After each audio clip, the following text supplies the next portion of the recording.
Rabbil Alamin. Wassalatu wassalamu ala asyrofil anbiya'i wal mursalin Nabiyyina Muhammadin sallallahu alaihi wasallam wa ala alihi ajma'in. Amma ba'd.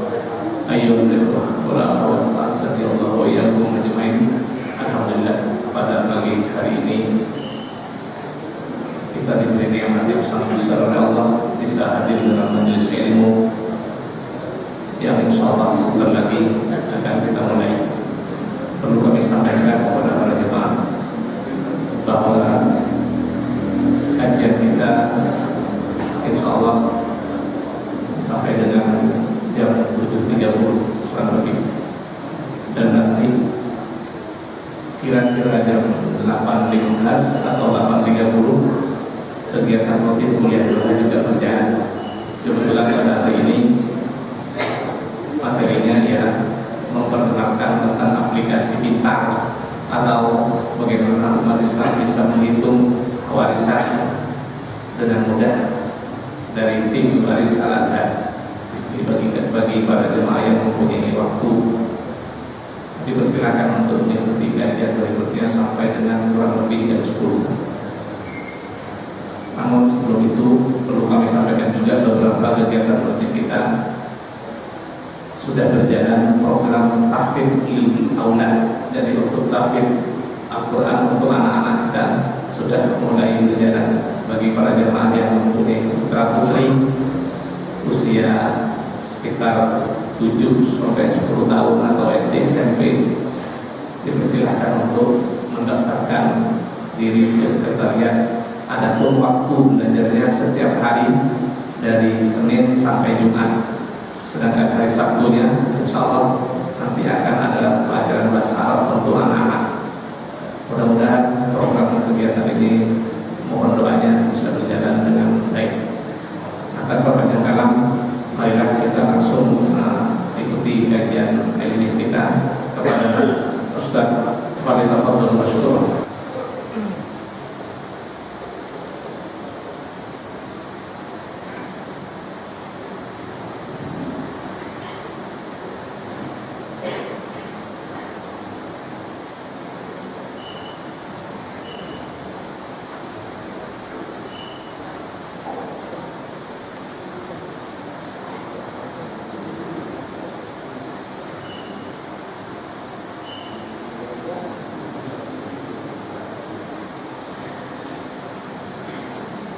Assalamualaikum warahmatullahi wabarakatuh. Bismillahirrahmanirrahim. Innal hamdalillah nahmaduhu wa nasta'inuhu wa nastaghfiruh wa na'udzu billahi min shururi anfusina wa sayyiati a'malina. Man yahdihillahu fala mudilla lahu wa man yudlil fala hadiya lahu. Wa asyhadu an la ilaha illallah wahdahu la syarika lahu wa asyhadu anna Muhammadan 'abduhu wa rasuluh. Ya ayyuhalladzina amanu taqullaha haqqa tuqatih wa la tamutunna illa wa antum muslimun. يا أيها الناس اتقوا ربكم الذي خلقكم من نفس واحدة وخلق منها زوجها وبث منهما رجالا كثيرا ونساء واتقوا الله الذي تساءلون به والأرحام إن الله كان عليكم رقيبا. يا أيها الذين آمنوا اتقوا الله وقولوا قولا سديدا يصلح لكم أعمالكم ويغفر لكم ذنوبكم ومن يطع الله ورسوله فقد فاز فوزا عظيما. أما بعد، فإن أصدق الحديث كتاب الله وأحسن الهدي هدي محمد صلى الله عليه وعلى آله وسلم وشر الأمور محدثاتها وكل محدثة بدعة وكل بدعة ضلالة وكل ضلالة في النار.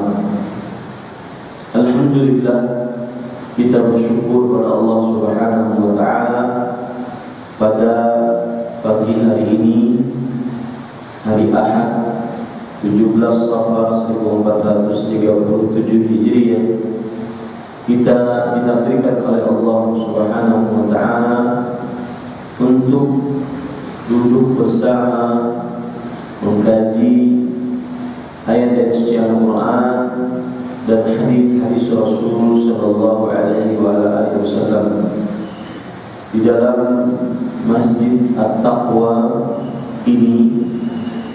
Salawat dan salam semoga selalu Allah berikan kepada Nabi kita Muhammad sallallahu alaihi wasallam, pada keluarga beliau, para sahabat, serta orang-orang yang mengikuti beliau sampai hari kiamat kelak. Dengan nama-nama Allah yang husna dan sifat-sifat yang mulia, saya berdoa, Allahumma inna nas'aluka ilman nafi'an wa rizqan thayyiban wa amalan mutaqabbalan. Wahai Allah, sungguhnya kami mohon kepada Engkau ilmu yang bermanfaat, rezeki yang baik, dan amal yang diterima. Amin ya rabbal alamin. Bapak ibu saudara-saudari yang dimuliakan oleh Allah Subhanahu wa taala,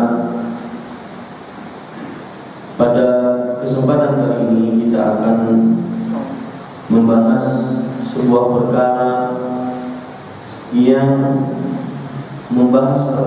ini adalah kebiasaan para sahabat Nabi radhiyallahu anhu. Kita akan membahas sebuah perkara yang membahas perkara ini adalah kebiasaan sahabat Nabi radhiyallahu anhu ajma'in.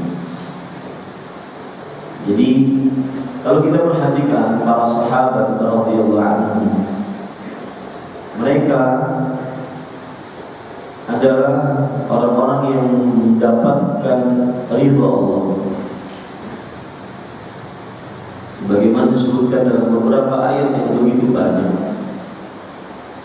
Di antaranya surat At-Taubah ayat 100. Allah Subhanahu wa taala berfirman, "Was-sabiquna al-awwalun minal muhajirin wal ansar walladzina ittaba'uuhum bi ihsanin radhiyallahu anhum wa radu anhu."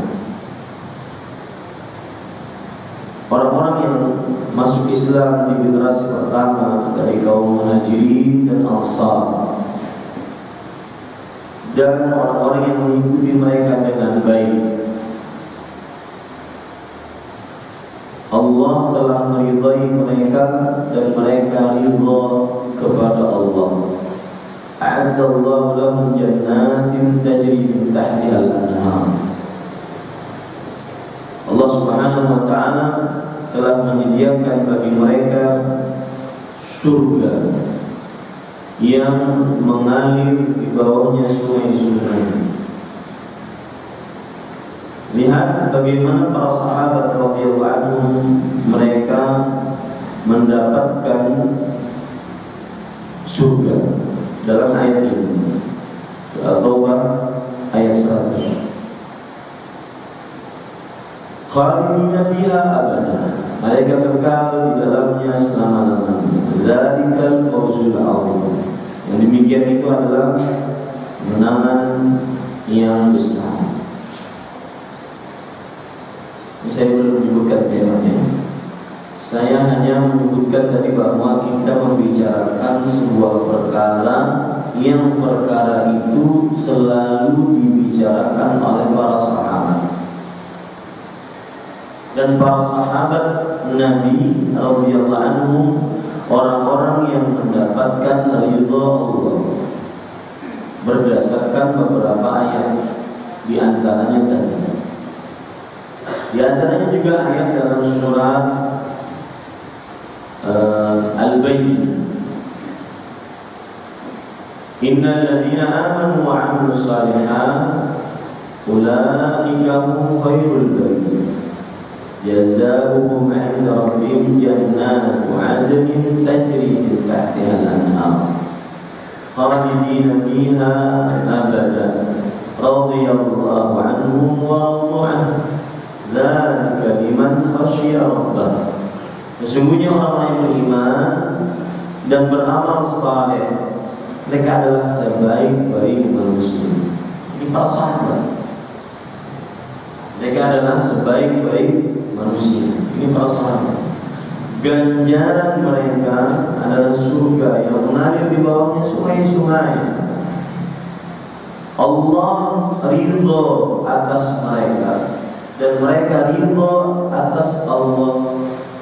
Mereka kekal di dalam surga selama-lamanya. Yang demikian itu adalah bagi siapa yang takut kepada Allah Subhanahu. Ini dalil lain, surah Al-Baqarah ayat 7 dan 8. Dalil lain yang menunjukkan bahwa para sahabat mendapat ridha Allah. Nanti kita kaitkan dengan apa yang saya sampaikan.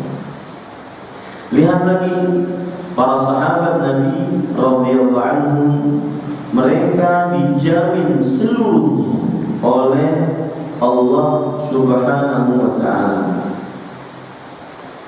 untuk masuk ke dalam surganya Allah Subhanahu wa ta'ala. Di antara ayat yang menunjukkan akan hal itu surat An-Nisa ayat 95. Para sahabat seluruh, tidak ada yang tersisa. Lihat, Allah berfirman di dalam Al-Quran, La yastawil qa'iduna minal mu'minin ghairu ulil dhari wal mujahiduna fi sabilillah bi amwalihim wa anfusihim. Tidak sama orang yang duduk dari orang beriman selain orang yang terpaksa dengan orang yang berjihad di jalan Allah dengan harta dan dirinya. Dalam ayat ini Allah ingin mengatakan, di zaman para sahabat Nabi ada orang yang mereka itu sebagian ada yang tidak berjihad, sebagian ada yang berjihad. Nah, ini kedudukan bahwa orang ini tidak sama. Fadlallahu mujahidina bi amwalihim wa anfusihim 'alal qa'idina darajat. Allah Subhanahu wa ta'ala mengutamakan orang-orang yang berjihad dengan hartanya, dengan nyawanya, dengan dibanding dengan orang-orang yang tidak berjihad beberapa tingkat. Kemudian ini pembicaraan seluruhnya tentang para sahabat. Ada sahabat yang berjihad, ada sahabat yang tidak berjihad. Kedudukannya tidak sama. Baik. Tapi semuanya baik. Para sahabat semuanya baik. Dalilnya apa? Wa kullan wa'adallahu husna. Dan semuanya dijanjikan oleh Allah surga. Semuanya dijanjikan oleh Allah surga. Para ulama menafsir ayat ini bahwasanya ini dari semua sahabat Rasulullah dijamin surga. Dan kata kul dalam bahasa Arab kul itu adalah sebagaimana dikatakan oleh Syekh Muhammad bin Shalih Al-Utsaimin rahimahullah, al-kullu aqwa siyaghin dalla 'ala al-umum. Kullu adalah kata yang paling kuat menunjukkan kepada keumuman. Wa kullan, setiap dari para sahabat tanpa tersisa telah dijanjikan oleh Allah surga. Ini dari yang ketiga. Surat apa tadi? An-Nisa ayat 95.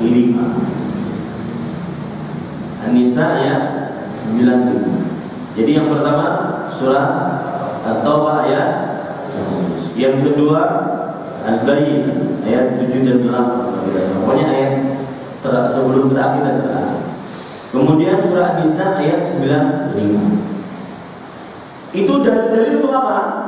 Yang menyatakan bahwasanya para sahabat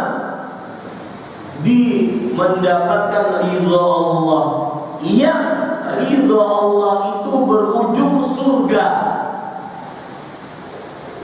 Paham sampai sini? Ketika tadi saya ucapkan, kita akan membicarakan sebuah tema, yang mana tema ini menjadi kebiasaan para sahabat membicarakannya. Kenapa Ustaz dikaitkan dengan sahabat? Nah, itulah sebabnya saya kaitkan dengan sahabat, karena para sahabat Nabi radhiyallahu anhu mendapat gelar ridha Allah radhiyallahu anhu, yang ridha Allah itu berujung surga. Nah, kita ingin seperti itu. Nah, di situ nilai atau hubungannya. Kita ingin seperti itu. Para sahabat dapat ridha Allah, yang mana ridha Allah berujung surga. Ridha Allah berujung surga. Bahkan kalau antum lihat di dalam Al-Quran, ridha Allah subhanahu wa ta'ala itu adalah nikmat yang paling utama di surga, mengalahkan bidadari, mengalahkan buah-buahan, makanan, minuman, tempat tinggal yang indah di dalam surga, kalah dengan ridha Allah. Ya, ini perlu digarisbawahi. Ridha Allah adalah nikmat yang paling tinggi di dalam surga, dan itu Allah subhanahu wa ta'ala sebutkan di dalam Al-Quran banyak sekali. Di antaranya surah Taubah ayat 72.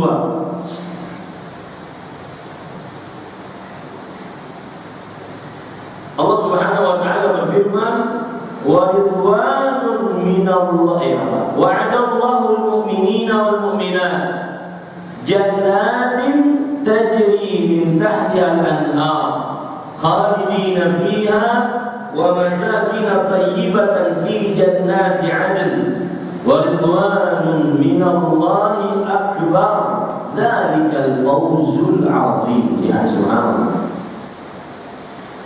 Allah telah menjadikan kepada orang-orang yang beriman, laki-laki dan perempuan, surga yang mengalir di bawahnya sungai-sungai yang mereka kekal di dalamnya. Mereka mendapatkan tempat-tempat tinggal yang indah di dalam surga-surga Adn. Itu dia maksudnya. Tempat tinggal indah. Jangan suka tempat tinggal yang indah, pemandangan yang menakjubkan, itu suka. Kadang-kadang sebagian orang bahkan melihat pemandangan yang menakjubkan itu lebih indah dibandingkan melihat perempuan. Saya sering bertanya, Bapak, Ibu Bapak mau surga? Mau. Kenapa? Sama mungkin saya sekarang bertanya kepada Bapak-bapak sekalian, mau masuk surga? Mau. Kenapa? Nikmatan, mendapatkan kenikmatan. Kenikmatan apa?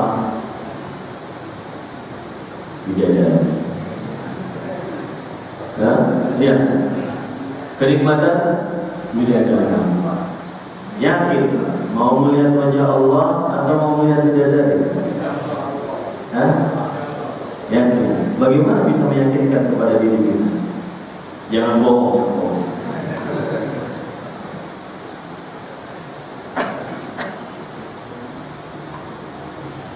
Yang ingin saya tuju dari pembicaraan sedikit tadi adalah, kadang orang cuma cita-citanya bidadari, betul, dia nikmat di surga,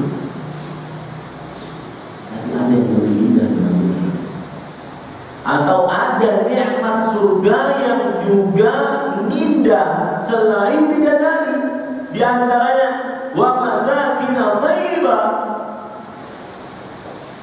tempat tinggal yang indah.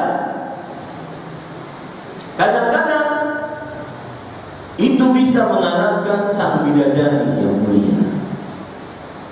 Ada lebih daripada itu semua. Apa itu? Wa ridwanun minallah, dan keridhaan dari Allah subhanahu wa ta'ala akbar, lebih besar. Ya. Surga yang bawahnya sungai-sungai, bidadari yang luar biasa, dipeluk 70 tahun tidak pernah bosan. Atau meluk istri itu berapa tahun? 5 menit bosan. 70 tahun tidak pernah bosan. Bisa bayangkan? Tidak bisa. Memang surga identiknya begitu. Tempat penuh nikmat, tidak bisa dibayangkan nikmatnya. Itu konklusi surga. Dan itu sesuai dengan sabda Rasul hadis riwayat Imam Ibnu Majah. Fa innal jannata la khatara laha. Surga itu tidak pernah bisa dibayangkan. Indahnya, nikmatnya.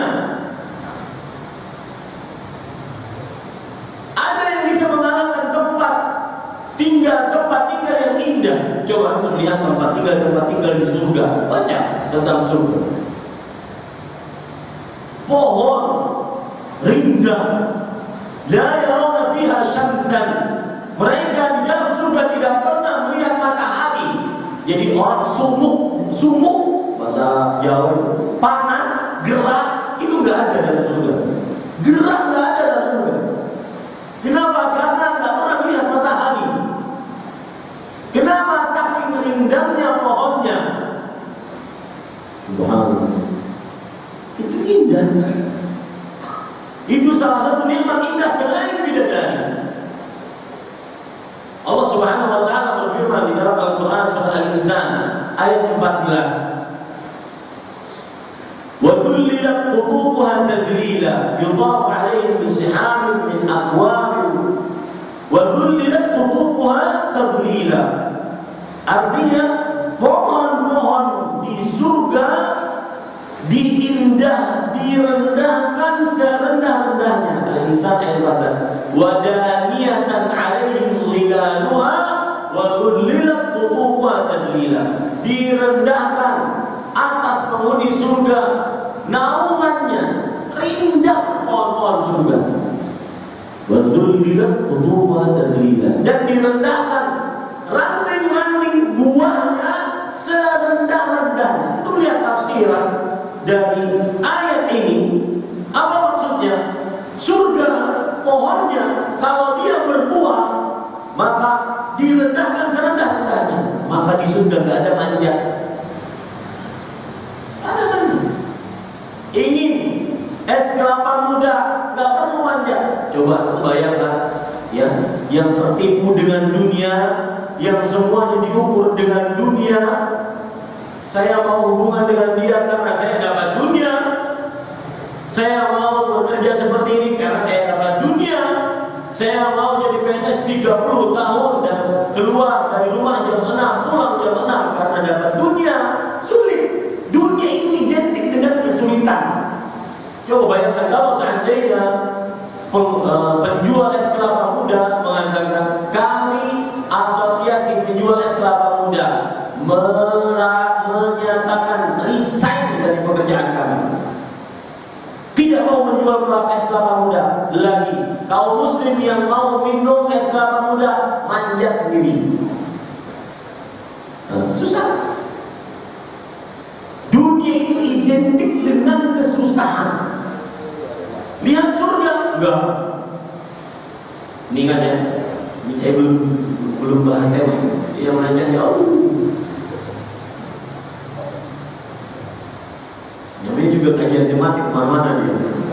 Masalahnya diculikan misalnya. Ya, coba jauh. Lihat surga gimana? Kutuf itu artinya ranting-ranting buah. Direndahkan serendah-rendahnya. Bagaimana maksudnya? Lihat tafsir Imam Nugairi. Kalau penghuni surga berdiri, maka rantingnya ikut berdiri. Ranting buahnya itu ikut berdiri. Kalau dia duduk, maka rantingnya ikut duduk.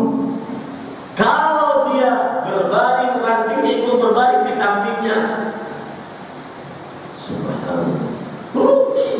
Yang jual surga hanya untuk dapat dunia yang sulit didapat. Contoh, siapa orang yang menjual surga? Orang yang menghalalkan segala cara untuk mencari yang halal. Jual surga sulit didapat. didapat. Dapatnya berapa? 50.000, 100.000, 1 juta, 1 miliar, 1 triliun, gak ada apa-apanya.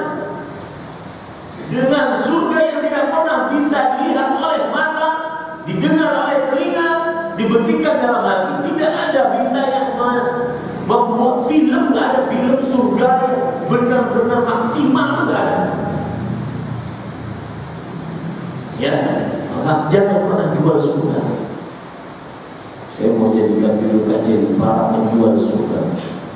Jazakumullahu khairan kepada jamaah Masjid At-Taqwa telah memberikan judul kajian kepada saya. Para penjual surga. Kembali kita ke masalah tadi. Coba bayangkan, bisa bayangkan pohon mangga tinggi kan? Tinggi. Itu dia duduk di samping. Saya lagi duduk, dia duduk. Kalau di surga, penghuni surga. Kita lagi rendah, dia rendah. Ustaz, apa gak gerak? Nggak bisa dibayangin. Ya. Baik, kita kembali ke permasalahan. Saya kenapa berbicara masalah sampai kepada pohon tadi? Karena ingin mendalili bahwa nikmat surga yang paling tinggi apa yang saya katakan tadi? Ridho Allah. Kenapa sampai ke ini ridho Allah? Karena berkaitan dengan para sahabat. Para sahabat mereka mendapatkan gelar ridho Allah, dan ridho Allah tersebut adalah nikmat yang paling tinggi di dalam surga. Mari kita lihat beberapa hadis Rasul Sallallahu Alaihi Wasallam tentang itu. Allah Subhanahu Wa Taala ketika Rasulullah Sallallahu Alaihi Wasallam bercerita tentang penghuni surga, Allah Subhanahu Wa Taala menyebutkan bagaimana surganya Allah Subhanahu Wa Taala, ridho Allah itu lebih besar dibandingkan seluruh nikmat-nikmat yang Allah Subhanahu Wa Taala berikan. Dalam hadis yang diriwayatkan oleh Imam Hakim dan disahihkan oleh Imam Al-Dhahabi dari Jabir bin Abdullah radhiyallahu anhu, Nabi Muhammad sallallahu alaihi wasallam bersabda, "Idza dakhala ahlul jannati al-jannah." Ketika penghuni surga masuk dalam surga, yaqulullahu azza wa jalla, "Hal tashhaduna syai'an azidukum?" Wahai penghuni surga, apakah kalian ingin sesuatu yang aku tambahkan untuk kalian? Ketika kalian sudah mendapatkan seluruh nikmat surga, mau gak tambahannya? Maka penghuni surga mengatakan, "Fa yaqulun Rabbana wa ma fawqa ma a'taytana." Lihat subhanallah. Wahai Rabb kami, apa yang di atas daripada apa yang di atas nikmat dari apa yang Engkau telah berikan kepada kami? Artinya nggak ada nikmat lagi, sudah semua kami rasakan. Rugi orang jual surga, rugi. Yang nipu, mengoplos, memalsukan untuk menjadi yang haram, rugi jual surga. Yang melalaikan sholat demi dagang, rugi, itu jual surga. Lihat apa yang didapatkan penghuni surga.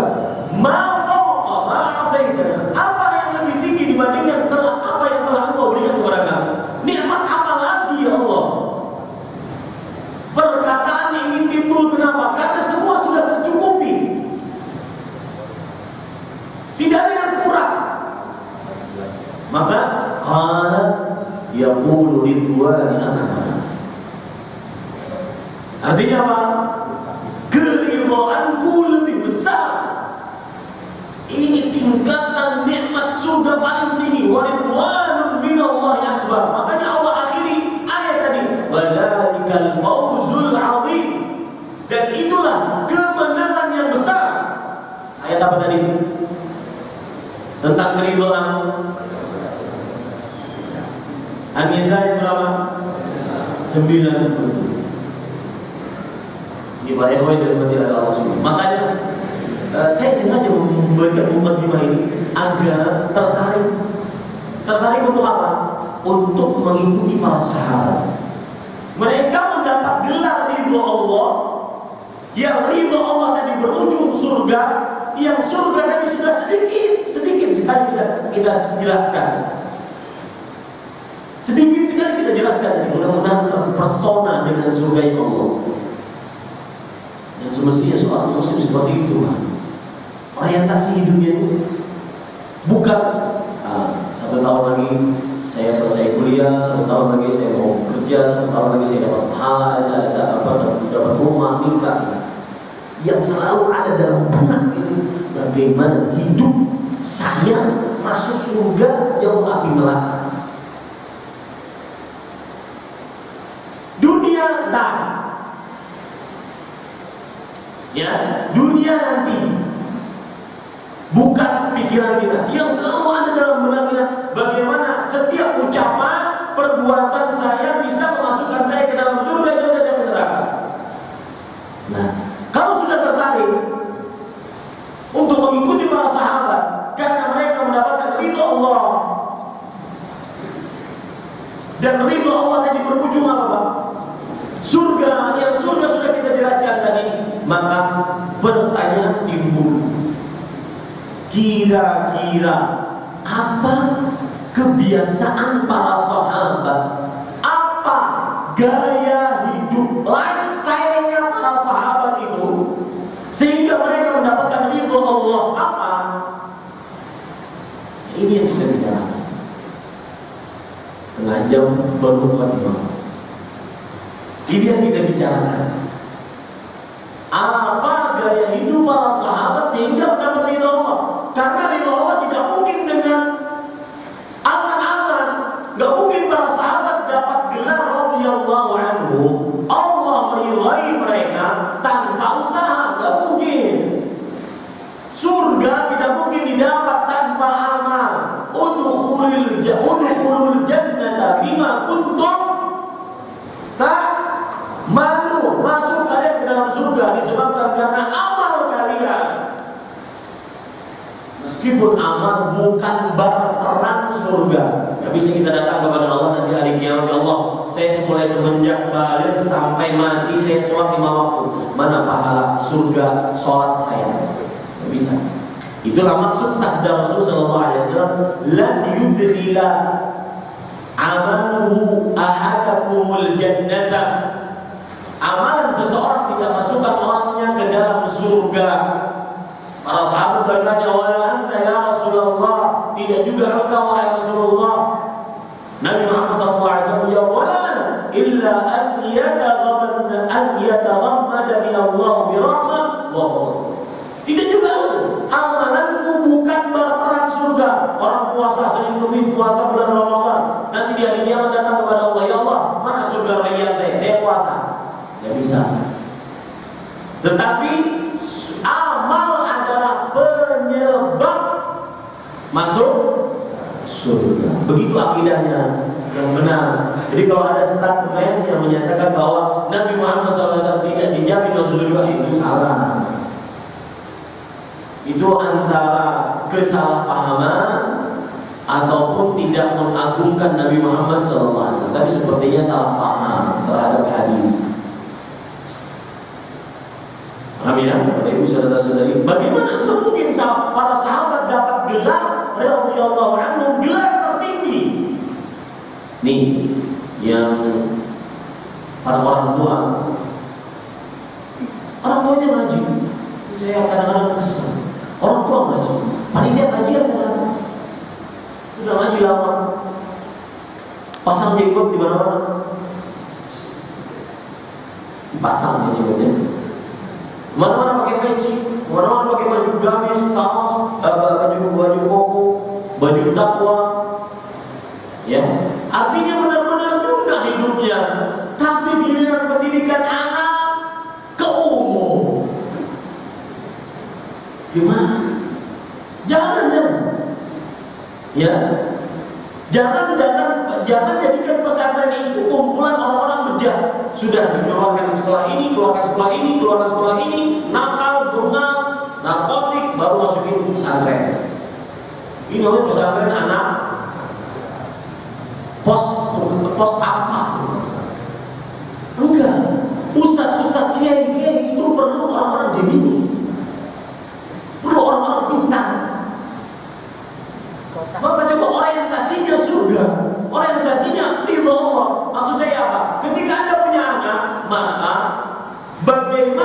tersebut kita proyeksikan agar mendapat ridho Allah, bukan hanya mendapatkan umum itu akan datang nanti, dunia akan datang. Kita harus proyeksikan anak-anak tersebut mendapatkan ridho Allah. Nah, ini Bapak Ibu saudara-saudari dimuliakan oleh Allah Subhanahu wa taala. Nah, sekarang bagaimana mereka mendapatkan, para sahabat mendapatkan ridho Allah? Apa gaya hidup mereka? Apa kebiasaan mereka dapat ridho Allah? Ini salah satunya yang kita bicarakan, yaitu senantiasa memikirkan bagaimana selamat di akhirat. Maka tema kita pada kesempatan kali ini adalah bagaimana selamat di akhirat. Ini gaya hidup para sahabat. Selalu dalam pikiran dia bagaimana bisa selamat di akhirat. Coba setiap hari semenjak kita bangun tidur sampai bangun tidur kembali, apa yang dipikirkan? Oh, ini punya plan, rencana. Saya hari ini akan begini, usaha harus begini, begini. Coba ganti. Yang diprioritaskan untuk di-planning adalah bagaimana hari ini saya bisa menambah amal. Bukan hanya sekadar bagaimana usaha saya lancar. Saya pernah mengadakan kajian. Waktu itu kajian keluarga. Kemudian jadi anak-anak ikut, istri-istri ikut, kajian keluarga di sebuah tempat. Dalam beberapa hari, 1 atau 2 hari, ada seorang suami datang ngadu kepada saya, Ustaz, saya baru kenal sunnah sekitar 1 tahunan. Istri saya belum. Bahkan dia lebih condong kepada menolak ini. Tapi dia mau ikut karena saya agak paksa. Tadi di sesi pertama, sesi kedua, habis itu kita istirahat, dia masuk kamar. Dia ngomel-ngomel. Apa ngomel-ngomel? Ustaz, kajiannya cuma Quran, Sunnah, Tauhid, Syirik, Bid'ah, Sunnah, masuk surga, jauh dari api neraka. Gitu doang. Saya Mas, kata sang istri, cerita suami kepada saya Mas, datang ke pengajian ini ingin tahu bagaimana ekonomi lancar, hutang terlunasi. Ini dia beda orientasi. Ya, ada kadang-kadang suami-suami yang kasihan dia kalau seandainya mendapatkan istri sejenis seperti itu. Kasihan. Saya pernah lihat suami sampai menitikkan air mata. Saya bilang, wah, bapak laki-laki harus tegak. Iya Ustaz, saking beratnya Ustaz mendapatkan ujian istri seperti itu. Apa ujiannya? Istrinya belum kenal sunnah. Dia bilang, istrinya bilang kepada suaminya, Mas, semenjak Mas kenal dengan orang-orang yang suka masjid itu, orang-orang yang suka celana cingkrang dengan jenggot itu, Mas sekarang nggak pernah lagi nge-mall Mas. Mallnya masjid. Apa yang enak di masjid Mas? Ya, ini beda orientasi, sehingga beda aplikasi kehidupan sehari-hari. Ya, kalau orang orientasinya akhirat, nggak mungkin dia akan membuang-buang waktu nongkrong di depan gang, depan warung kopi, nggak mungkin. Saya waktunya orientasi akhirat. Sampai suatu ketika ada seorang istri cerita, seorang suami cerita, bahkan Ustaz, kadang-kadang dia melakukan perbuatan yang tidak pantas. Apa itu Pak? Saya lagi tidur, jenggot saya sudah mulai panjang. Dia bilang ke anaknya, nah, kamu kemarin minta handphone? Iya Bu, saya akan berikan handphone hari ini. Gunting jenggot bapak.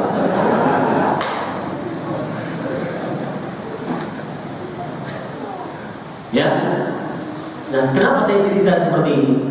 Ini kita ingin membangun sebuah orientasi dalam diri.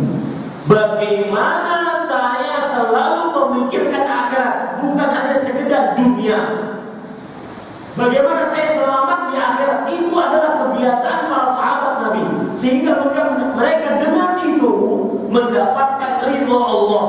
Dengan selalu gaya hidupnya seperti itu, saya nanti selamat dari akhirat. Contoh Utsman bin Affan, ketika beliau menziarahi kubur, disebutkan dalam hadis riwayat Imam Ahmad dan yang lain, Imam Abu Dawud. Maka Utsman bin Affan menangis. Para sahabatnya melihat Utsman bin Affan menangis terseguk-seguk.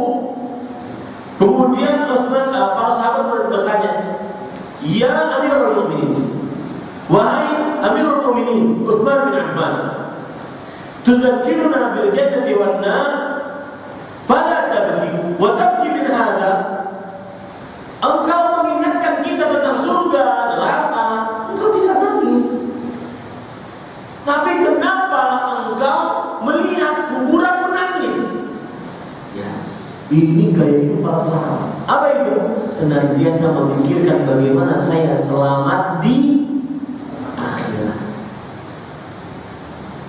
Itu gaya hidup para sahabat. Coba Pak, setiap harinya bangun tidur, mau tidur, sampai tidur kembali, selalu yang kita pikirkan bagaimana saya selamat di akhirat. Yang kalau kita lihat sabda-sabda Rasul juga menuju ke sana. Makanya beliau mengingatkan dalam hadis riwayat Tirmidzi, "Aksiru dzikra hazimil ladzat." Berbanyaklah mengingat hal yang memutuskan kelezatan, kematian. Selalu mikir, bagaimana saya mati, di mana saya mati, kapan saya mati. Kalau sudah mati, apa yang saya akan terjadi pada diri saya?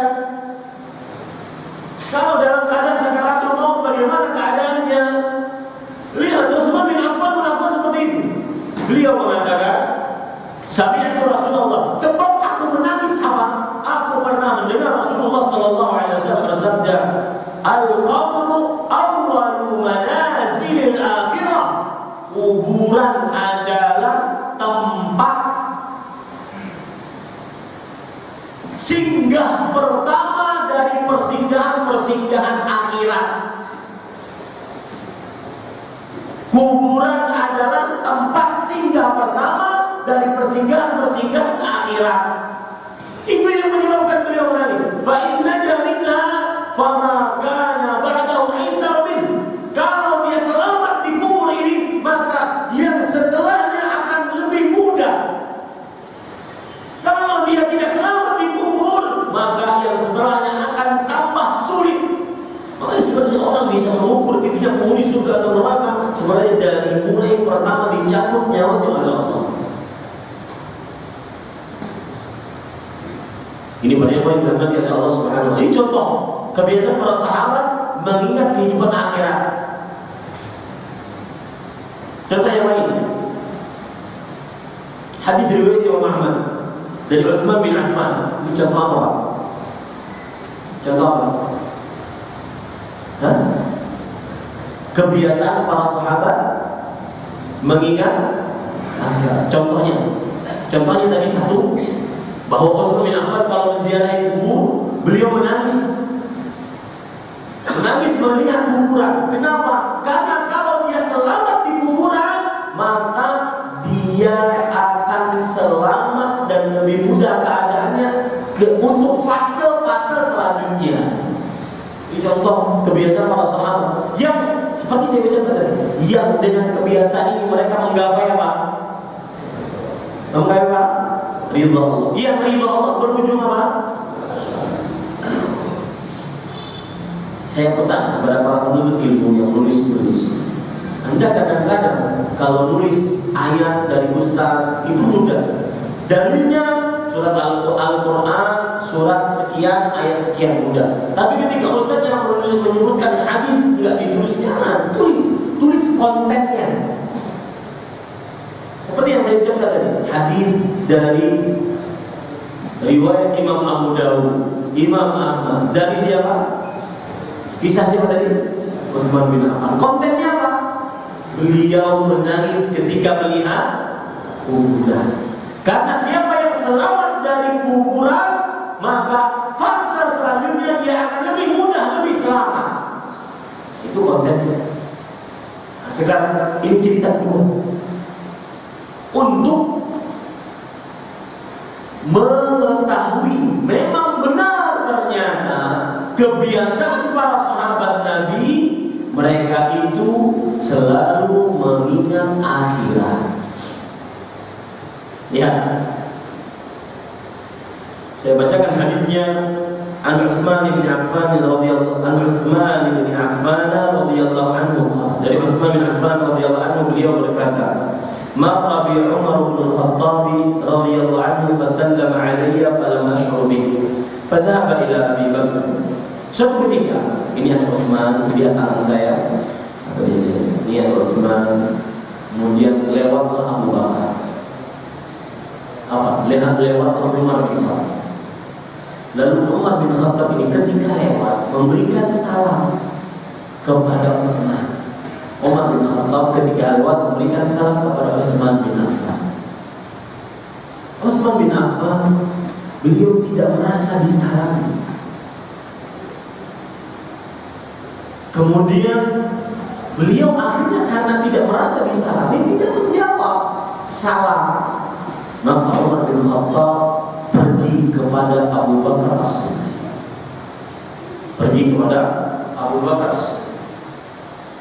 Ngadu. Apa aduannya? Wa qala ara'aita Utsman marartu bihi wa sallamtu alaihi falam yurd alaihi salam. Kata Umar bin Khattab, wahai Abu Bakar, apa pendapat engkau? Ini Utsman radhiyallahu anhu. Aku lewati dia, aku salami dia, dia enggak menjawab salamku. Biasanya kan, kalau ada orang yang kita lewati, kita salami di zaman sekarang, dia tidak ngeh, tidak ngerasa, pikirannya tidak fokus. Biasanya lagi ngapain? Handphone. Saya jawab, Bapak lagi main handphone. Assalamualaikum. Assalamualaikum. Habis itu baru loading baru. Oh iya, biasa. Waalaikumsalam. Berarti Utsman bin Affan itu kejadiannya, tapi bukan handphone yang menyibukkan beliau. Umar bin Khattab salam tidak merasa. Ya jelas tidak dijawab oleh Utsman bin Affan. Itu diajukan kepada Abu Bakar. Wahai Abu Bakar, apa pendapat engkau? Aku lewati Utsman, aku salam samanya, tetapi tidak dijawab olehnya. Maka apa yang terjadi? Qala Utsman, fa'ata huwa wa Abu Bakr waqta wilayah Abi Bakr ilayya. Maka Abu Bakar, Umar mendatangi Utsman. Wa qala li Abu Bakr radhiyallahu anhu, marra bika akhuka Umar wa alqa 'alaika salam fama radadta 'alayhi. Maka Abu Bakar kemudian berkata kepada Utsman, wahai Utsman, saudaramu Umar bin Khattab melewati engkau, mengucapkan salam kepada engkau, lalu engkau tidak menjawabnya. Apa sebabnya? Ya, masalah salamnya bingung tiga orang mulia ini. Tidak dijawab salam karena itu kewajiban.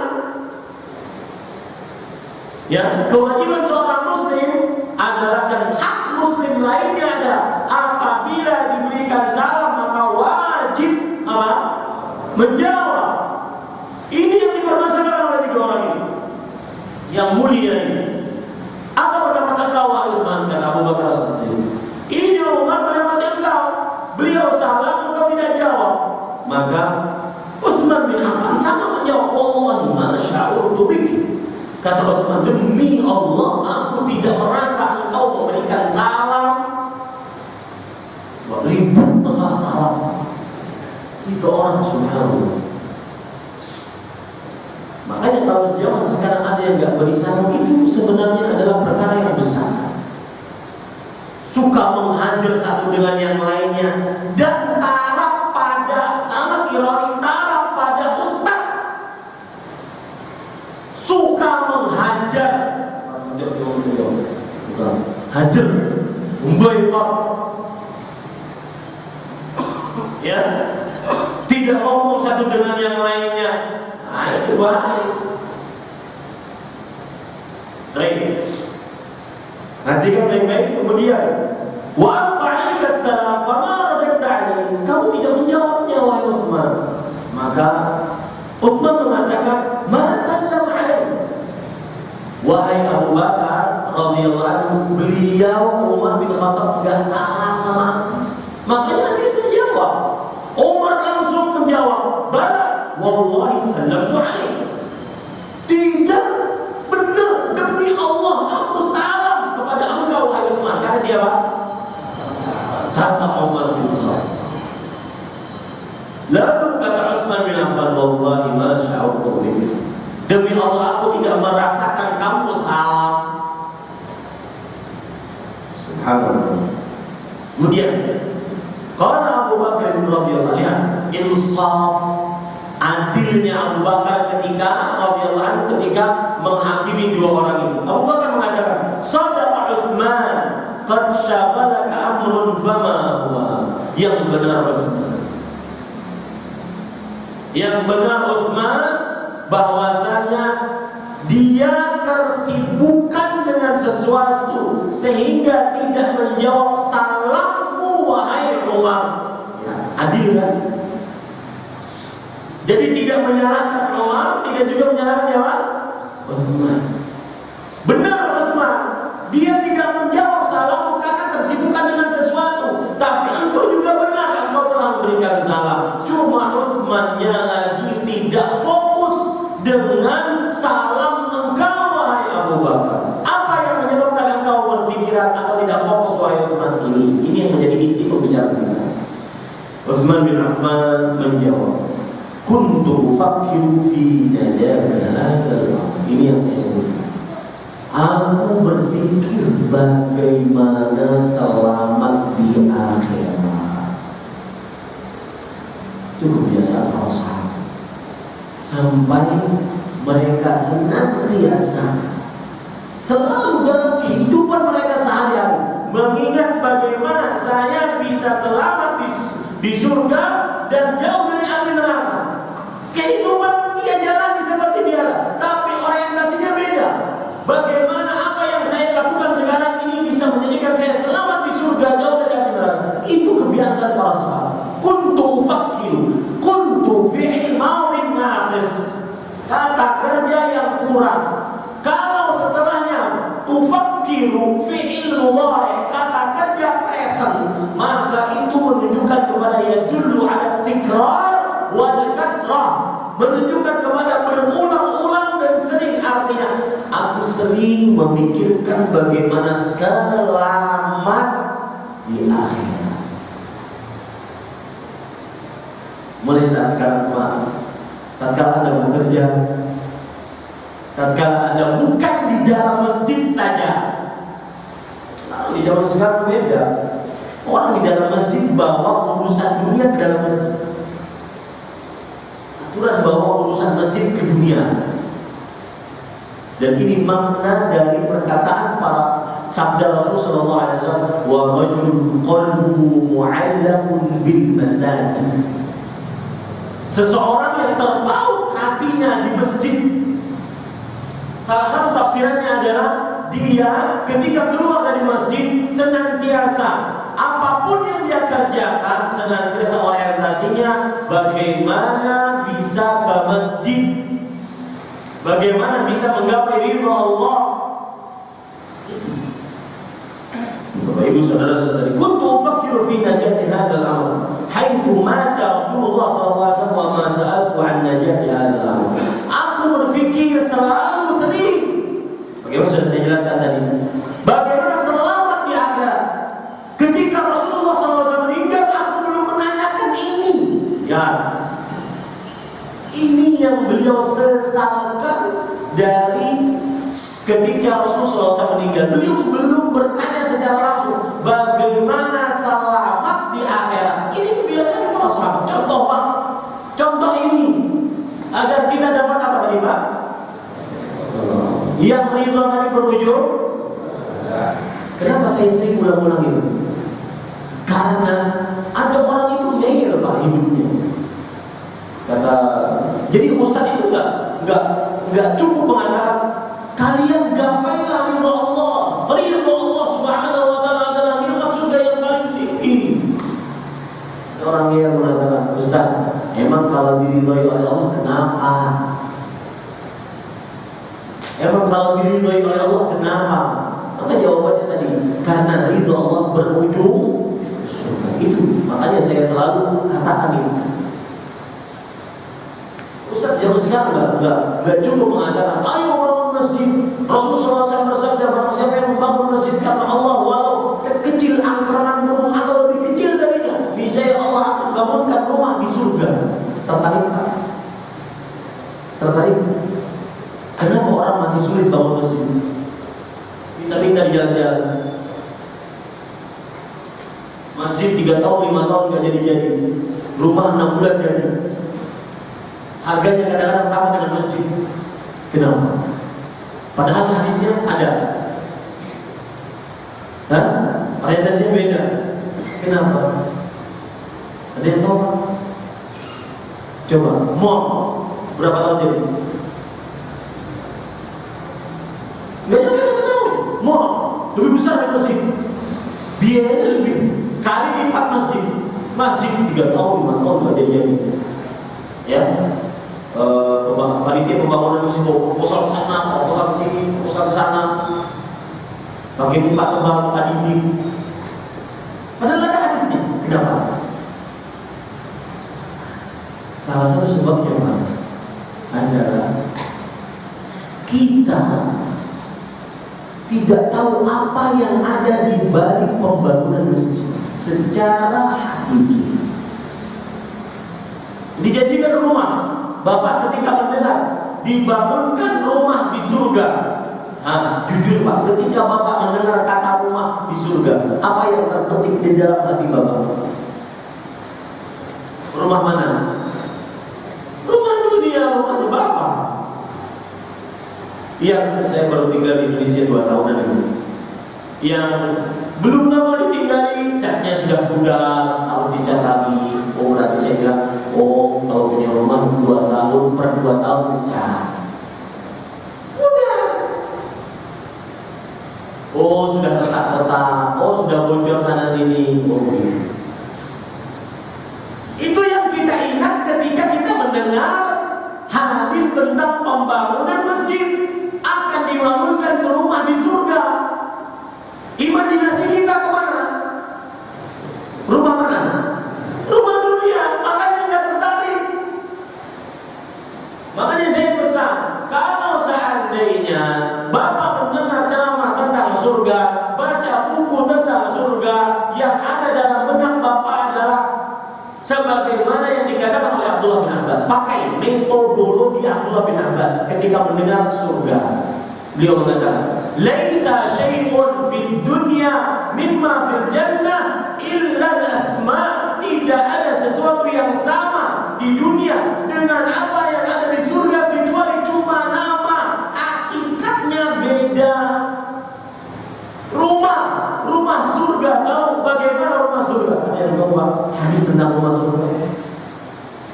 Ini yang bikin malas untuk membangun rumah di surga. Ada yang tahu tentang rumah di surga? Hah? Apa? Bisa melihat dari luar bisa melihat ke dalam, dari dalam bisa melihat keluar. Apa istimewanya? Pokoknya saya kejar terus. Sehingga benar-benar tertarik dalam hati. Enggak cuma baca tekstual setelah itu selesai. Apa indahnya?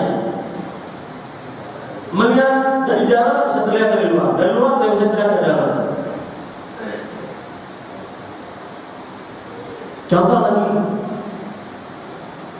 itu PR ya, cari apa indahnya,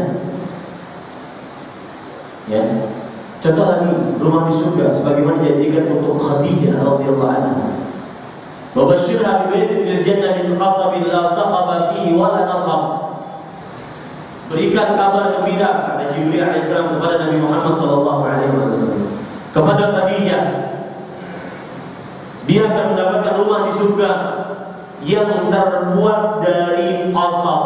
Qasab itu artinya bambu, tapi bukan sembarang bambu, bambunya dari berlian. Bisa pernah melihat rumah bambu, gitu ya? Tapi bambunya berlian. Kalau kita naik ke rumah bambu tersebut, apa yang terjadi? Bunyi, reng. Maka itu ditepis di dalam hadis ini, la qasaba fihi wala nasab, yang tidak ada gaduh, tidak sulit hidup di dalamnya. Bisa membayangkan rumah dari berlian. Nah, itu Pak, yang seperti itu yang membungkam mulut-mulut orang yang mengatakan, Ustaz, memang dijanjikan surga. Emang kalau masuk surga kenapa? Jawabannya begini. Agar tertarik masuk surga. Apa maksud saya, Pak? Ini Bapak Ibu saudara-saudari yang dimuliakan oleh Allah Subhanahu wa taala.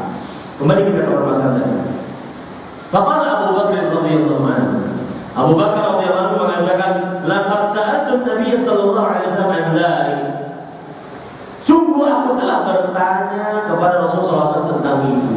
Oh, ternyata Utsman bin Affan ketinggalan. Abu Bakar As-Siddiq sudah bertanya bagaimana selamat di akhirat. Tapi tema kita apa? Tema kita apa? Bagaimana selamat? Ini kajiannya.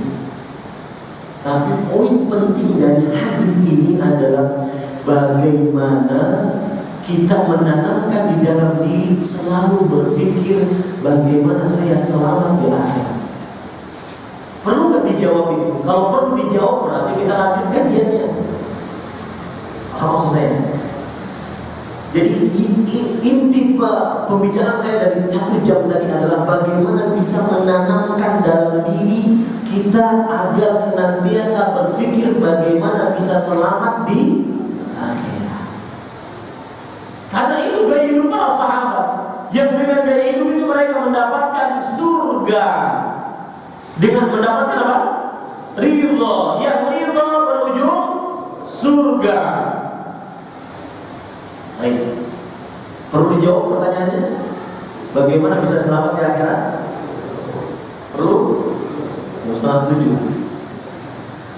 Baik. Perhatikan baik-baik Bapak Ibu saudara. Jadi itu dulu, pegang, tanamkan dalam diri, jadikan gaya hidup, jadikan manhajul hayat dalam diri kita. Bagaimana senantiasa selalu dari mulai bangun tidur sampai bangun tidur lagi yang kita pikirkan, saya selamat enggak di akhirat, selamat enggak di akhirat. Dan sebelum saya masuk bagaimana bisa selamat di akhirat, jawabannya, sebelum masuk jawaban, saya ingin mengingatkan satu hal. Ketahuilah Pak, bahwa akhirat tidak perlu nunggu Dajjal, nggak perlu nunggu Ya'juj Ma'juj. Kiamat seseorang tidak perlu nunggu matahari terbit dari barat. Kiamat seseorang tidak perlu menunggu ada awan hitam di atas langit. Kiamat seseorang tidak perlu menunggu Imam Mahdi, Nabi Isa turun. Enggak. Kiamat seseorang sebagaimana dikatakan oleh Al-Mughirah ibn Syu'bah radhiyallahu anhu, beliau mengatakan, innakum taquluna al-qiyamah al-qiyamah. Kalian sering berbicara, kapan ya hari kiamat, kapan hari kiamat. Sampai sekarang membicarakan itu. Bahkan sampai ada mitos-mitos aneh tentang hari kiamat. Kiamat bulan tanggal 2 bulan 2 tahun 2002. Ya, waktu itu tersebar kabar dusta itu. Waktu itu saya masih di kalau tidak salah di Kudus, permasalahan tentang tahfidz. Subhanallah, satu kota mati karena tersebar kiamat katanya.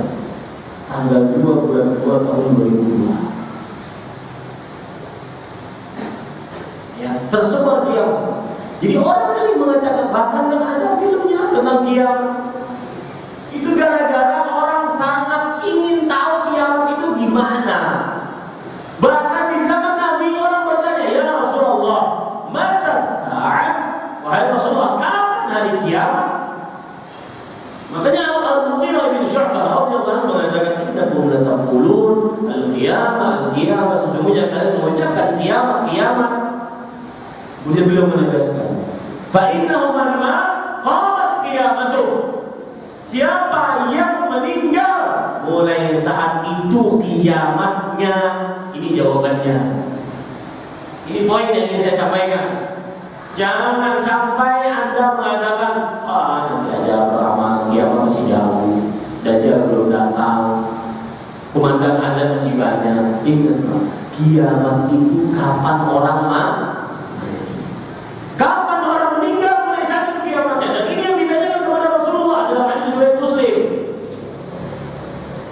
bahwa Nabi Muhammad SAW ditanya, ya Rasulullah, mata sa'ah? Wahai Rasulullah, kapan hari kiamat? Kemudian Rasulullah SAW melihat kepada orang-orang yang bertanya di hadapannya.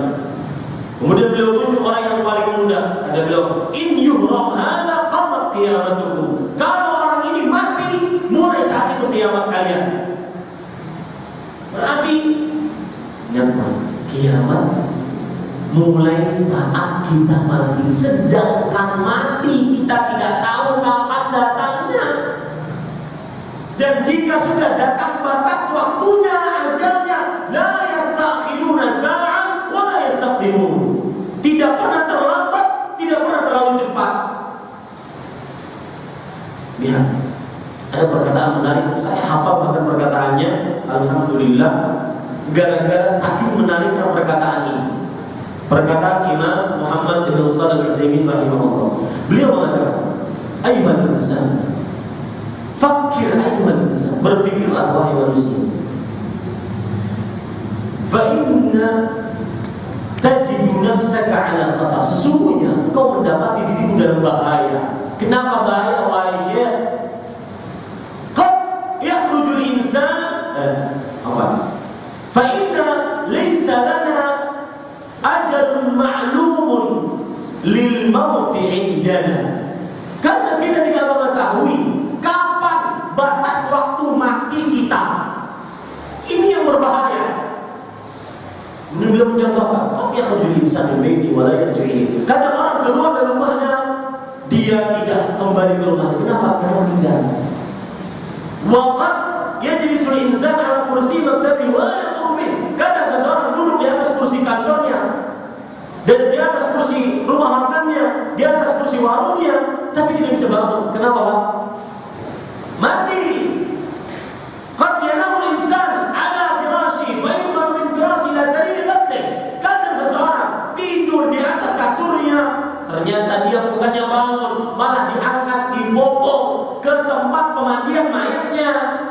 Kadang seorang dokter mengatakan kepada pasiennya, besok sore kita operasi ya, wahai pasienku. Kata si pasien, iya. Ternyata besok pagi sebelum sore dokternya duluan meninggal sebelum pasiennya. Ini yang mengatakan, ini yang menjadikan kata Syekh Muhammad bin Shalih Al-Utsaimin rahimahullah. Fahada amrun yastawjibu minna an nantahiza al-fursata bit-taubati war-ruju' ila Allah Ta'ala daiman. Perkara seperti ini yang menyebabkan kita senantiasa untuk bertobat kembali kepada Allah selalu, karena kematian bisa menghadap kita kapan saja. Mampukah Allah Subhanahu wa taala mewafatkan kita sekarang tanpa penyakit? Mampu enggak? Mampu. Padahal setelah mati mulai saat itu kiamatnya. Kenapa demikian? Karena setelah mati kita tidak bisa nambah ayat, tidak bisa menambah ibadah. Satu ayat pun, bahkan satu huruf tidak bisa baca. 1 sen pun, jangan 1 juta, 100 ribu, 500 ribu, 1 sen rupiah pun tidak bisa kita sedekahkan. 1 kali sujud pun, jangan sholat, 1 sujud pun tidak bisa kita kerjakan. Kalau sudah apa Pak? Man mata qamat qiyamatu. Barang siapa yang meninggal mulai saat itu kiamatnya. Hati-hati, berarti kiamat itu sangat dekat dengan kita.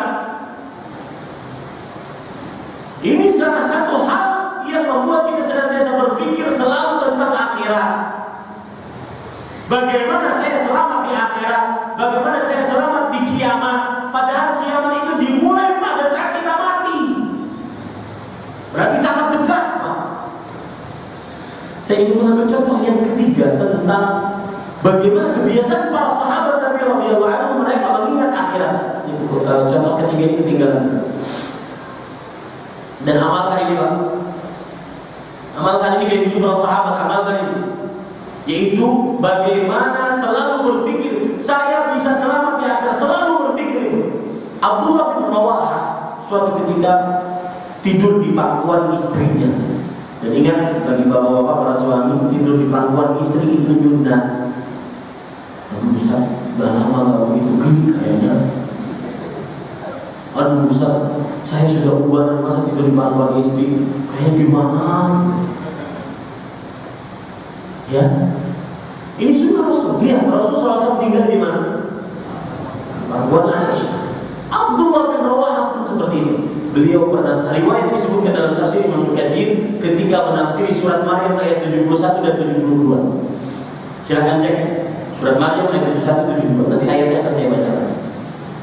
Abdullah bin Rawaha, ingat cerita ini saya ceritakan untuk apa? Bahwa kebiasaan para sahabat apa? Memikirkan bagaimana selamat di biar fokus saja. Perhatikan baik. Abdullah bin Rawaha tidur di pangkuan istri. Kemudian beliau menangis. Sang istri melihat suaminya menangis tanpa tanya, tanpa basa-basi, ikut nangis. Sang suami heran, istri saya nangis. Nanya dia, "Ma bakaiti, wahai istriku, apa yang kau menyebabkan engkau menangis?" Lihat sang istri. Lihat, ini perhatian buat ibu-ibu agar keluarga semakin harmonis, sakinah, mawaddah dan rahmah. Pokoknya semua kajian saat ini menyinggung semua. Ada tauhidnya, ada keluarganya, namanya juga kajian tematik. Ya, lihat. Ini untuk menumbuhkan rasa apa? Romantisme, harmonisme, sakinah, mawaddah dan rahmah di tengah suami istri. Lihat. Sang suami bertanya, "Mana begini? Apa yang menyebabkan engkau menangis?" Maka sang istri menjawab, "Ra'aitu kada," begitu kata itu. "Aku melihat suamiku menangis, maka aku ikut nangis." Nah, kita ambil dari sini pelajaran menarik tentang keharmonisan suami istri, saling tanggap rasa, jaga selalu perasaan, empati kepada pasangan. Suami bekerja di luar rumah, capek, sumpah, macet, masuk ke dalam rumah, istrinya bukannya menyambut dengan senyuman, makanan, minuman, teh hangat, kopi, gorengan, enggak, tidur ngorok. Nah, kira-kira bapak bisa membuat rasa empati kepada istri kita bagaimana? Mungkin dia sedang apa? Capek, yang lain? Hah? Sakit, yang lain? Malas, banyak pikiran, kecapean ngurus anak dan sebagainya. Tentu rasa. Ya, sang istri juga begitu. Ketika mau pulang, sang suami mengatakan, "Saya mau apa? Mau martabak batu yang di pasar Rebo enak." Habis itu sudah pulang. Sang suami jalan melihat sesuatu yang lupa dia martabaknya. Dia malah beli kue pukis misalnya. Lupa martabaknya. Sang istri Apalagi pas waktu itu lagi idam-idamnya. Sang istri sudah martabak itu enak, pokoknya. Ternyata sang suami pas pulang, mana bang? Nih, kok bugis? Maka dia harus empati dengan rasa. Oh mungkin lupa, mungkin capek, mungkin ini, mungkin ini, mungkin. Kan gak ada rasa. Sama seperti tadi, sang istri juga ketika sang suami pulang dari rumahnya, muka kusam, capek, banyak pikiran, di kantor dimarahin bos dan semisalnya. Mukanya sangat masam masuk ke dalam rumah. Sang istri jalan cengengesan. Apa? Kemarin itu terkepek. Enggak empati. Coba lihat Abdullah bin Rawah dengan istrinya sangat empati. Ya, dan ini salah satu cara mengharmoniskan keluarga, saling tenggang rasa plus saling banyak-banyak memaafkan. Tahu bagaimana caranya bisa memaafkan pasangan? Ibu-ibu di belakang, suami-suami bisa memaafkan sang suami yang suka pelupa. Kalau saya konsensus ibu-ibu di belakang itu pasti 100% para suami suka pelupa.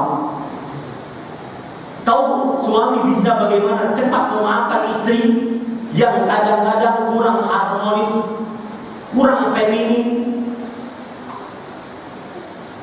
kurang harmonis, seperti misalkan ya tidak sambut suaminya, dingin dengan suaminya.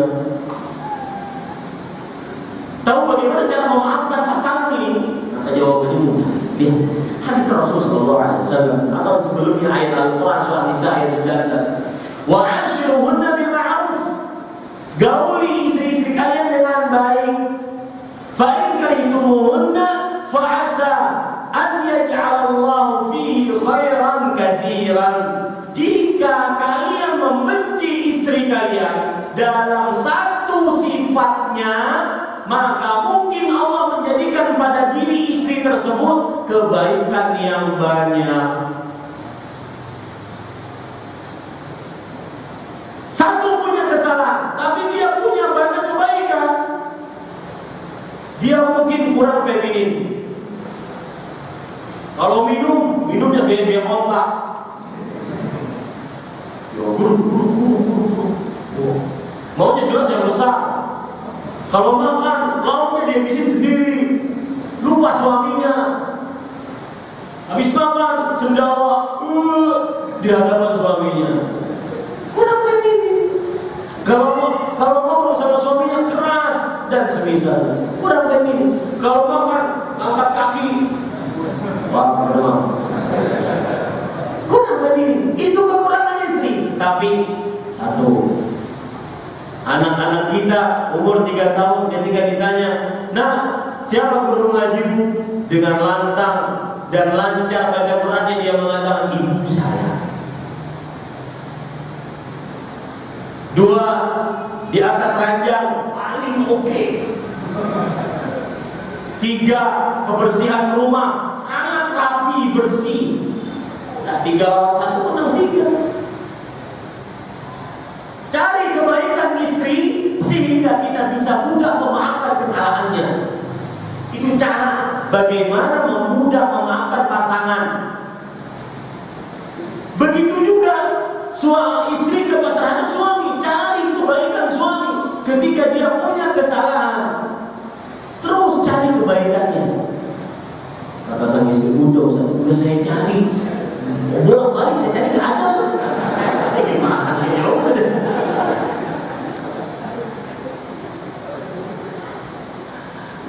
Ya, ada pasti insya Allah. Misalkan suaminya tak pelit, itu yang paling utama. Jadi kembali kita ke masalah. Abdullah bin Rawah menangis. Apa yang menyebabkan menangis? Maka beliau mengucapkan, akhbarana Allahu anna wajibuha wa lam nukhbar anna najuda minha. Allah Subhanahu wa taala memberitahukan kepada kita bahwasanya kita akan mendatangi neraka. Semua dari kita akan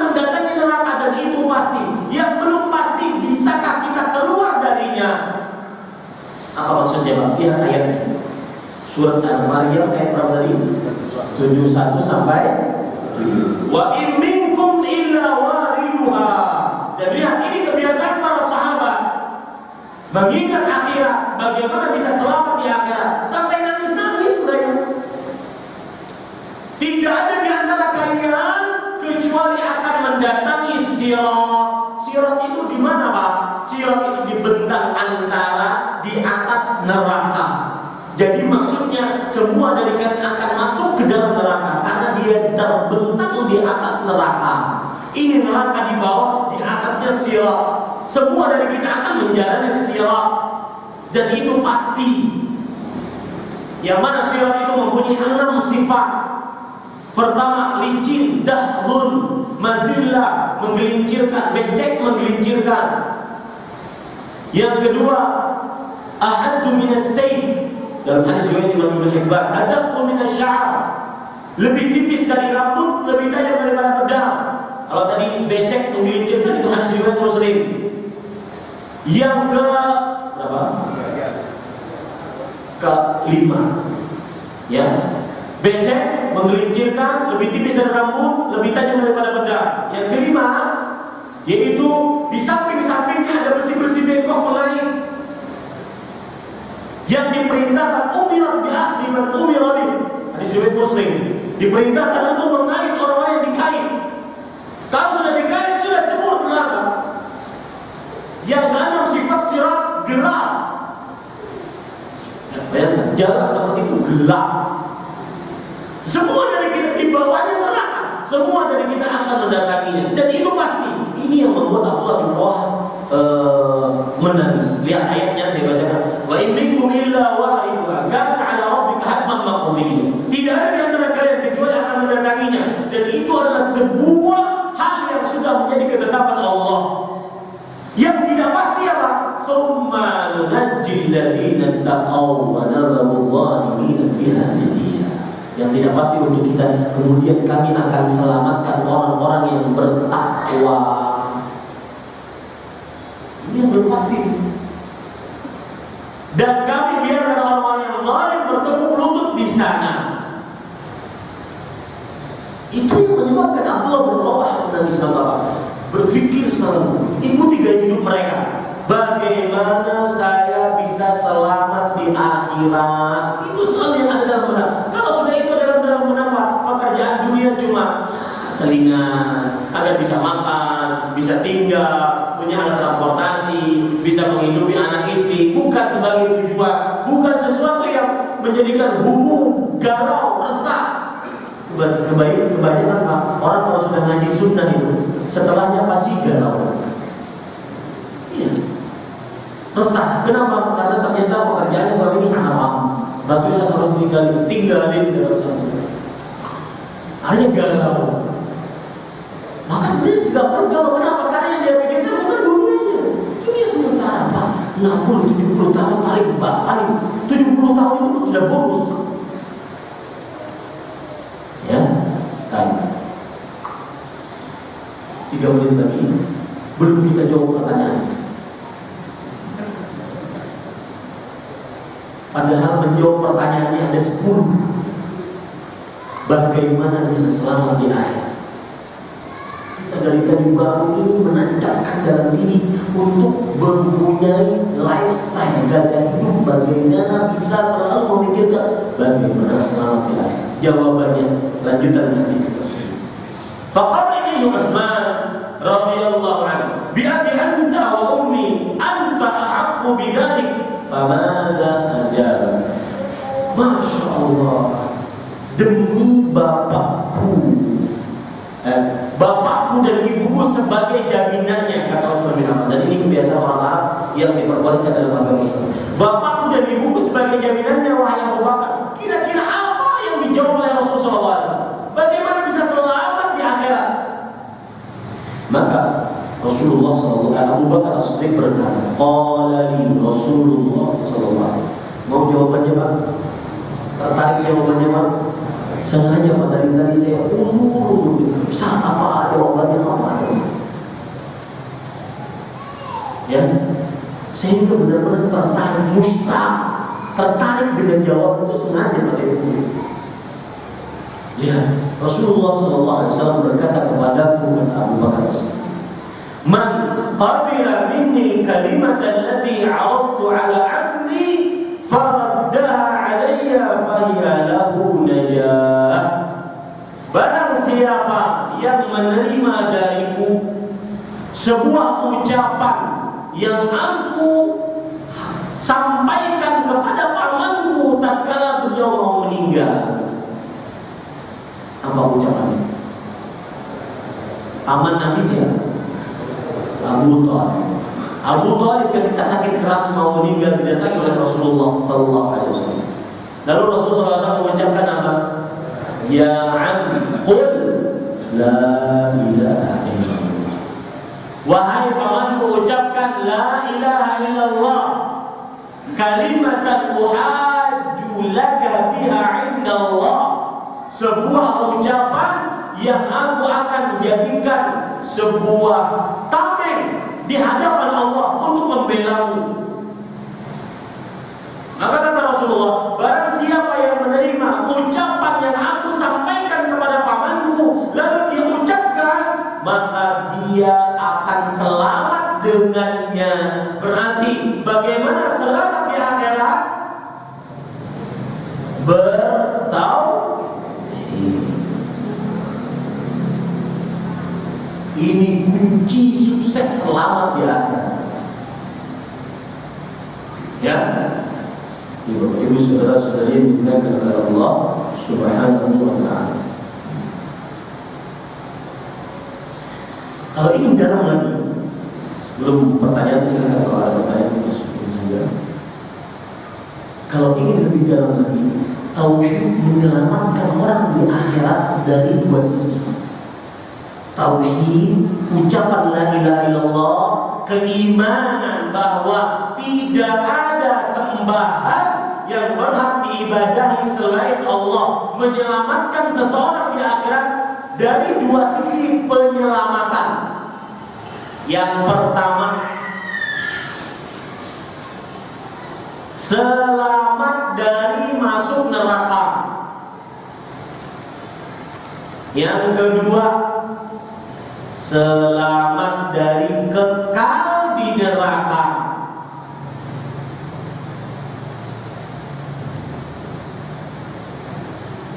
Apa yang kita sebutkan tadi? Tauhid bisa menyelamatkan seseorang di apa? Di akhirat. Tauhid, orang meyakini sembahannya hanya Allah, tidak beribadah kepada selain Allah. Hal ini perlu, tauhid itu perlu dibicarakan secara tersendiri. Saya tidak suka sebenarnya membicarakan kulit, tapi waktunya tidak cukup. Karena kajian salaf terkenal dengan dakwah tauhid. Tauhid bukan hanya sekedar saya tidak melakukan syirik, tidak. Kita harus tahu apa itu pembagian tauhid, apa kebalikan dari tauhid. Tapi yang jelas, Bapak Ibu saudara-saudari, tauhid yang menyelamatkan seseorang di akhirat dari dua sisi. Yang pertama, selamat dia tidak masuk neraka. Yang kedua, selamat dia tidak kekal di dalam neraka. Apa bedanya, Pak? Yang tahu bedanya, yang menjawab saya kasih duit 50.000. Benar? Jarang-jarang bisa bagi duit kan? Hah? Apa bedanya dua hal? Tauhid menyelamatkan seseorang di akhirat dari dua sisi. Selamat tidak masuk neraka dan selamat tidak kekal di dalam neraka. Yang menjawab, saya kasih 10.000, 50.000, 100.000. Yang menjawab berapa?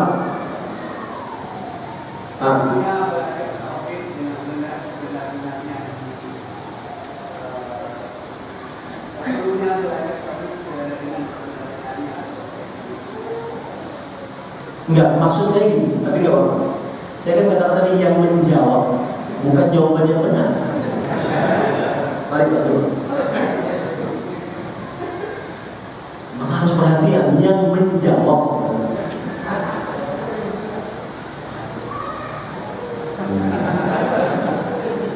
Aneh ya? Tapi jangan jadikan jimat ya Pak. Saya pernah seperti ini di kajian di luar kota, di luar Jabodetabek. Ada orang bisa sama pertanyaan, siapa yang menjawab akan saya kasih duit 100 ribu. Kan ya, pertanyaan siapa yang menjawab, bukan siapa yang benar jawabannya, enggak. Siapa yang menjawab. Kemudian sudah saya kasih, sampai saya ke Banjarmasin, saya ditelepon oleh orang tersebut. Ustaz, memang beda. Duitnya Ustaz beda. Waduh, saya bilang salah sasaran gitu. Akhirnya saya nasihat Ustaz, Pak, itu jangan jadikan jimat, itu hanya hadiah. Oh enggak, pokoknya Ustaz, saya tidak akan belanjakan sampai saya mati. Jangan jadikan jimat ya Pak. Enggak. Baik. Bapak Ibu saudara-saudari yang dimuliakan oleh Allah. Maksudnya begini, tauhid menyelamatkan seseorang di akhirat dari dua sisi. Selamat tidak masuk neraka. Yang kedua, selamat tidak kekal di neraka. Artinya tidak masuk neraka, sama sekali tidak masuk neraka dia. Gara-gara dia bertauhid. Yang kedua, dia mungkin masuk neraka, tapi karena ada tauhidnya enggak kekal selama-lamanya. Pasti akan dikeluarkan. Mungkin karena dosanya, karena maksiatnya, karena dia mengikuti ajakan iblis, dia masuk neraka. Dosanya lebih besar, lebih banyak dibandingkan pahala, masuk neraka. Tapi tidak kekal. Karena dalam hadis riwayat Muslim, itu nanti Allah Subhanahu wa taala mengatakan kepada orang-orang, kepada para malaikat, "Afrij, keluarkan man kana fi qalbi mithqala dzarratin min iman." Keluarkan orang yang dalam hatinya ada sebesar biji sawi dari keimanan. Artinya orang yang bertauhid tidak akan pernah apa-apa kekal di neraka, pasti keluar. Makanya Pak, dosa yang paling besar ada di dunia ini adalah dosa apa? Kesyirikan. Kenapa? Karena dia mengekalkan di akhirat, di neraka. Sedangkan dosa-dosa lain, besar apapun, tidak sebesar syirik. Menzinahi ibu, a'udzubillah. Membunuh bapak, a'udzubillah. Tapi selama dia tidak kafir, tidak musyrik, maka dengan izin Allah berdasarkan hadis yang ada, dia pasti akan apa? Meninggal dalam keadaan berzina, begini, mati. Pas lagi begini mati. Ini perhatian bagi kita, jangan macam-macam dengan maksiat.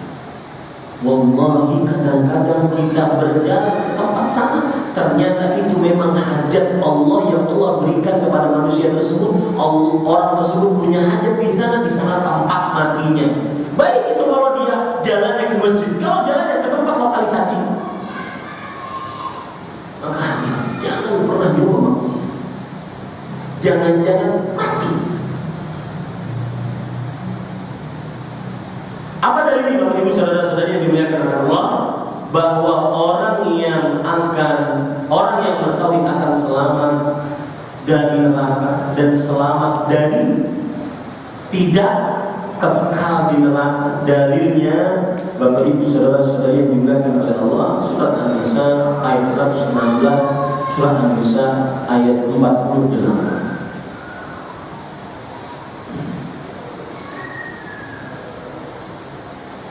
Ya, cukup kiranya. Jika ada pertanyaan silahkan, itu yang bisa saya sampaikan. Banyak sebenarnya bagaimana kita selamat di akhirat, tapi yang paling utama itu apa?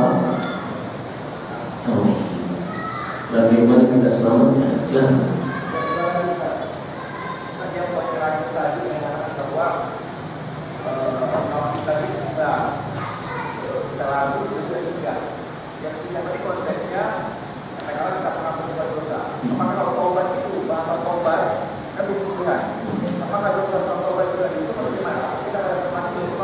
Ya, bagus pertanyaannya. Rasulullah SAW bersabda dalam hadis riwayat Imam Abu Dawud, "At-taibu minadz dzambi kama la dzamba." Orang yang bertobat dari sebuah dosa, maka dia seperti tidak memiliki dosa sama sekali. Jadi ketika dia sudah bertobat di dunia sudah selesai. Itu tidak akan dihitung di akhirat, tidak akan, bahkan itu sebagai bentuk pahala nanti. Tobatnya itu sebagai bentuk pahala. Siapa orang pernah berbohong, berzudi, berzina, membunuh, mencuri, dan segala macam dosa, menipu, memalsukan, mengoplos, dan segala macam berdusta, bersaksi palsu, dosa-dosa yang ada. Lalu dia bertobat. Dan tentunya taubat yang dimaksud adalah taubatan nasuh. Allah berfirman di dalam surat At-Tahrim ayat 8, ya ayyuhalladzina amanu tubu ilallahi taubatan nasuhan asa an yukaffirallahu ankum sayyi'atikum wa yudkhilakum jannah. Wahai orang beriman, bertobatlah kalian dengan taubat yang benar-benar. Semoga Allah mengampuni dosa kalian dan memasukkan kalian ke dalam surga kalian. Orang bertobat tidak ada lagi hitungannya, bahkan taubat itu sebagai apa? Jadi semoga orang yang bertobat dari dosanya, dia tidak akan parkir dulu neraka, dalam tanda kutip parkir dulu, singgah dulu di neraka, tapi langsung ke dalam surga. Sembahnya Bapak. Dan tapi saya ingin menyinggung tentang taubat. Taubat ada sebuah kesalahan orang-orang yang bertobat. Di antaranya, sebelum di antara itu saya ingin menyebutkan cerita biar Bapak paham apa yang saya maksud. Pernah datang ke rumah saya di Banjarmasin. Waktu itu tidak ada orang di rumah. Datang tamu, kemudian beliau bilang, Ustaz, saya ingin nyari pekerjaan di Banjarmasin. Kira-kira ada enggak? Aduh Pak, susah kalau untuk nyari pekerjaan. Pertama saya tidak kenal Bapak, kemudian yang kedua pekerjaan apa di Banjarmasin yang bisa cocok dengan Bapak, agak susah untuk mencari. Kemudian beliau cerita, Ustaz, saya ini dari luar kota Banjarmasin. Saya dulunya begal, sambil matanya begal. Saya ini lumayan 2 orang, cuma saya dengan dia di rumah.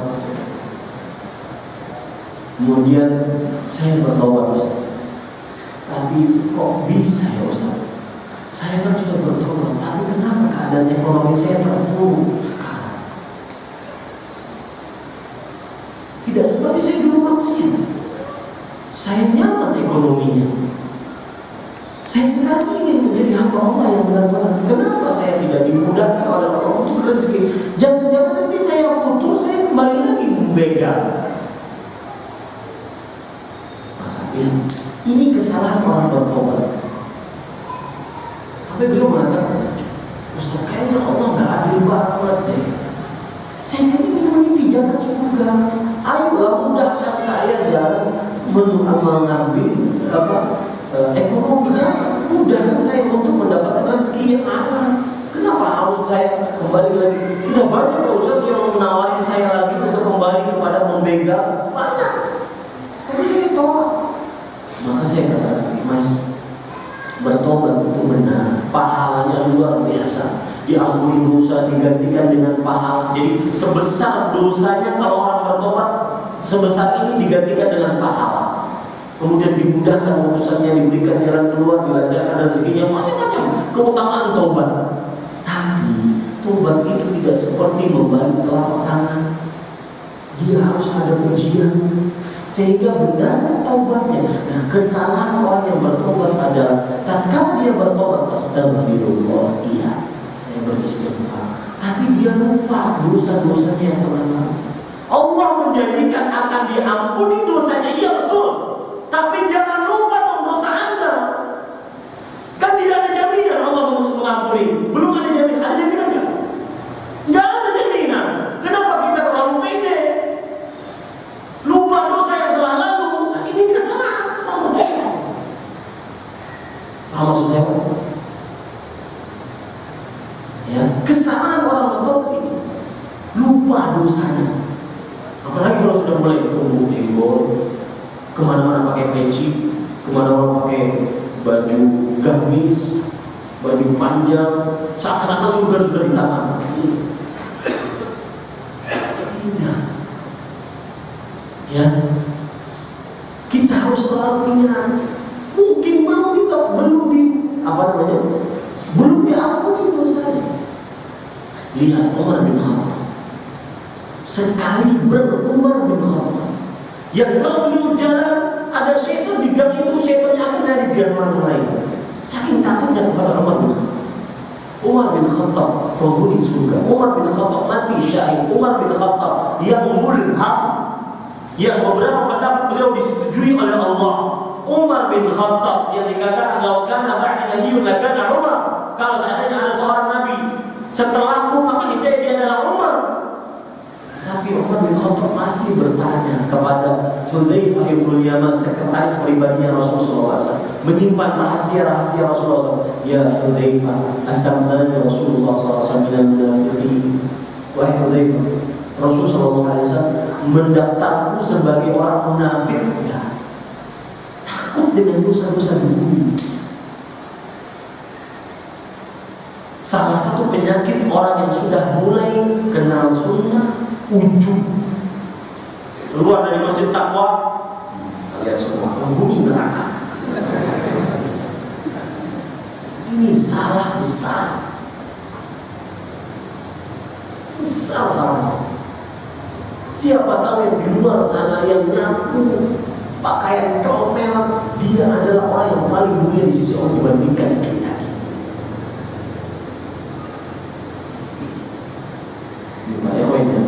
Allah Subhanahu wa ta'ala. Ini ijma. Ya Allah. Jadi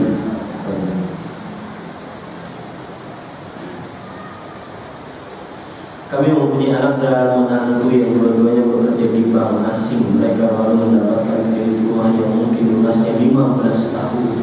Dan kami sudah mengingatkan bahwa kalau bisa cari pekerjaan lain, namun mereka bilang sangat sulit mencari pekerjaan dengan usia seperti saya. Apakah apa yang mereka berikan kepada kami harus kami tolak karena sering mereka berikan makanan dan sebagainya? Bagaimana solusinya? Syukur jazakallahu khairan. Ya, galau kan? Galau, ini pertanyaan galau.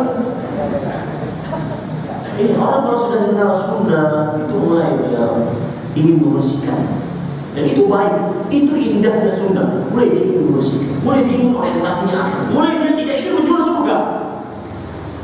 Sebelum saya jawab Pak ini pertanyaan, saya punya pengalaman pribadi baru.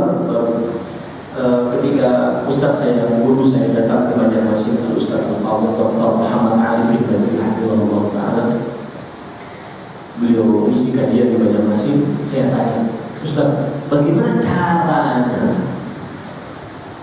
menasehati orang yang terjerumus kepada perkara riba?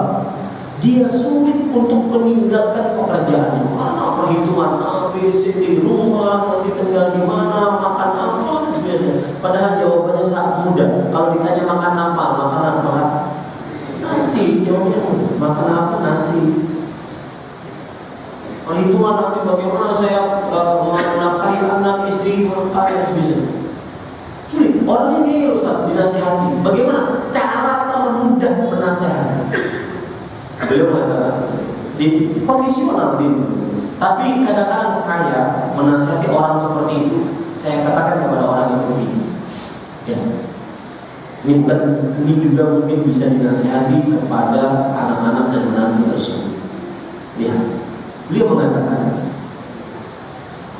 wahai fulan, kamu bekerja di bawah pensiunan? Iya Ustaz. Gak mau berhenti. Wah Ustaz, saya tahu haram, saya tahu bilang apa.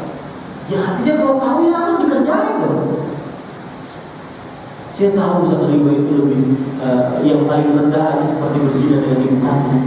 Saya tahu, tapi gimana lagi? Gimana lagi? Tinggalin. Nah kemudian beliau mengatakan gini, kamu punya istri, istrimu masih muda, ngapain Ustaz tanya-nanya istri? Oh enggak, cuma nanya, istrimu masih muda? Iya Ustaz. Sekarang kamu bekerja di bank konvensional atau riba, kamu ngumpulin uang, punya rumah, punya mobil, punya harta. Kematian bisa saja datang kapan saja kepadamu.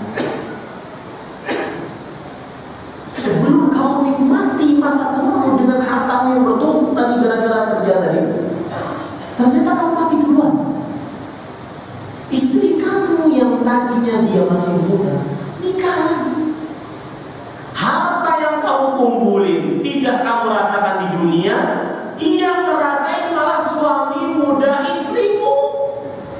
Di akhirat dapat siksa.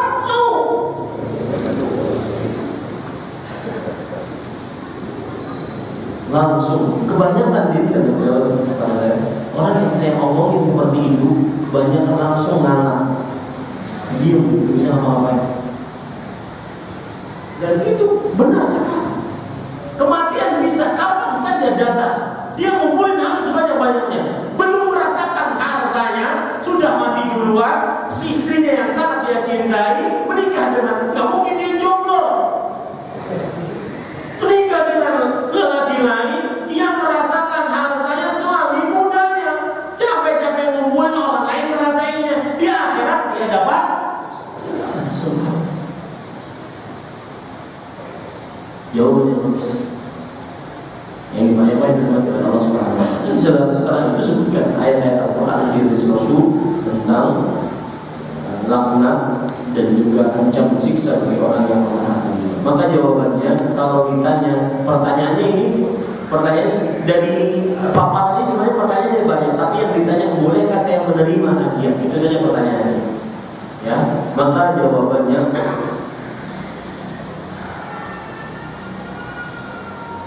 setiap harta ini kaidah, setiap harta haram yang datang kepada kita dengan cara yang halal, maka halal hukumnya. Kaidahnya, setiap harta haram yang datang kepada kita dengan cara yang halal, maka halal. Menantu kita, anak kita memberikan hadiah, caranya halal ya? Asal hartanya apa? Berarti apa? Tetapi kata Abdullah bin Mas'ud radhiyallahu anhu, wara' lebih utama. Sikap tidak menerima lebih utama. Saya jadi ingat ibu saya sebelum meninggal, beliau banyak anak, ada anak-anak beliau yang kuliah hukum. Beliau anak tersebut, adik saya, anak tersebut mau daftar di bangku beliau semua. Silakan kamu bisa. Tapi saya tidak akan terima sampai saya pun dari kamu. Akhirnya enggak kerja. Karena bisa dijamin ibu tidak akan menerima satu sen pun. Akhirnya tidak mau bekerja di luar Indonesia. Maka saya nasihatkan, ingat akhirat, ingat bagaimana bisa selamat di akhirat. Ada pun dikatakan pekerjaan sulit. Makanya saya katakan pertanyaan ini banyak sisi pertanyaan sebenarnya. Pekerjaan sulit, maka jawabannya Rasulullah SAW bersabda, ittaqullah wa ajmilu fit talab, fa inna nafsan lan tamuta hatta yastakbila rizqaha. Bertakut-takutlah kepada Allah dan mencari rezekilah yang baik. Kenapa demikian? Yang penting halal bagi orang muslim itu, kalau dalam urusan mencari rezeki itu yang penting halal. Kenapa demikian? Karena seseorang tidak akan pernah mati sampai dia menyempurnakan rezekinya. Kalau ada yang bertanya, Ustaz, itu orang yang kelaparan gimana? Bukan Allah sudah menjamin rezekinya? Cara berpikirnya bukan gitu. Orang kelaparan itu sudah dijamin Allah rezekinya. Ya segitu rezekinya. Kelaparannya ujian bagi dia. Bukan berarti kelaparan berarti Allah mungkin dari janjinya tidak menjamin rezekinya. Enggak. Semua orang tidak akan semati sampai menyempurnakan rezeki. Dan ada cerita menarik.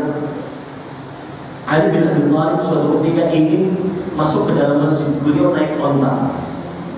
Ini nggak ada orang, nggak ada tempat tambat ontanya, maka beliau nyewa orang, tolong pegang onta saya ingin sholat di masjid.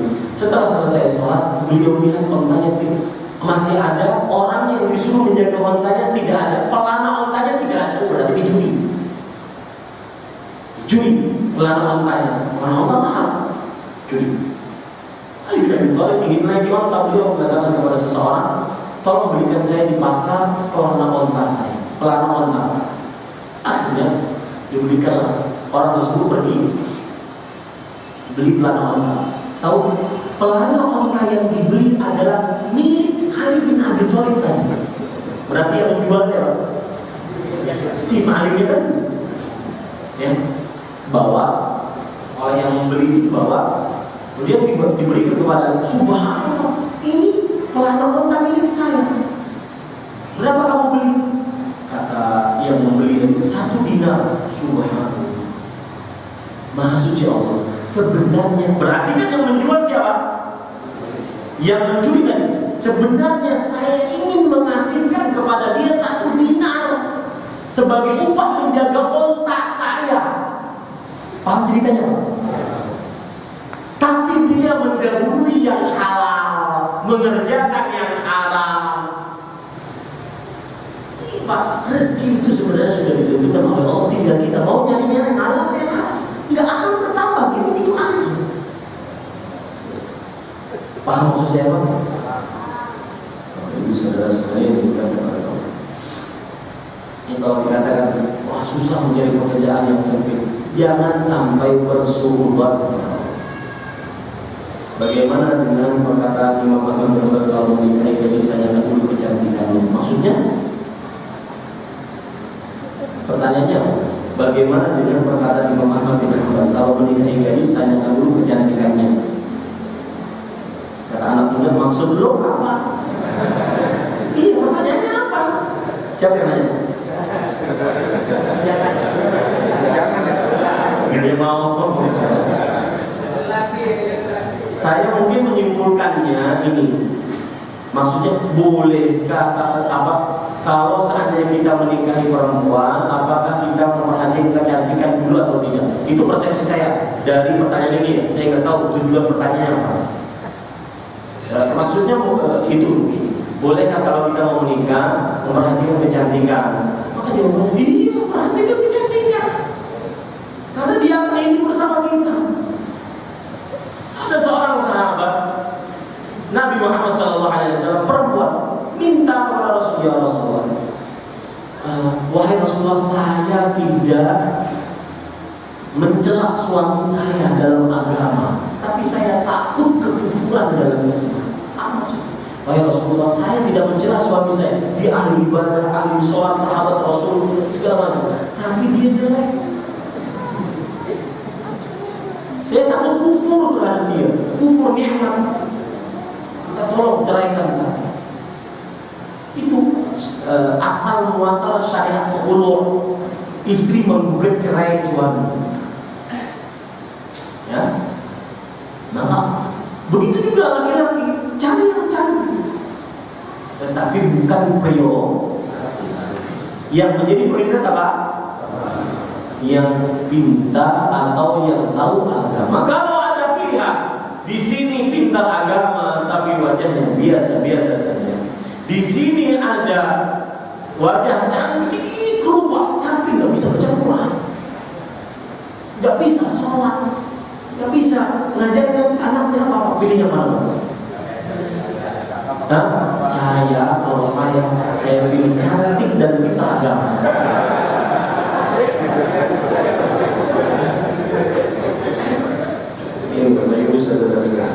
Jadi boleh. Apa dalil bolehnya? Ya, memperhatikan kecantikan. Rasulullah SAW tunggal mar'atul arba, wanita dinikahi karena 4 hal. Yang pertama, li jamalnya, karena cantiknya. Cuma yang pertama kata cantik. Yang kedua, limaniha wal hasabiha walidi, karena hartanya, karena keturunannya, karena agamanya.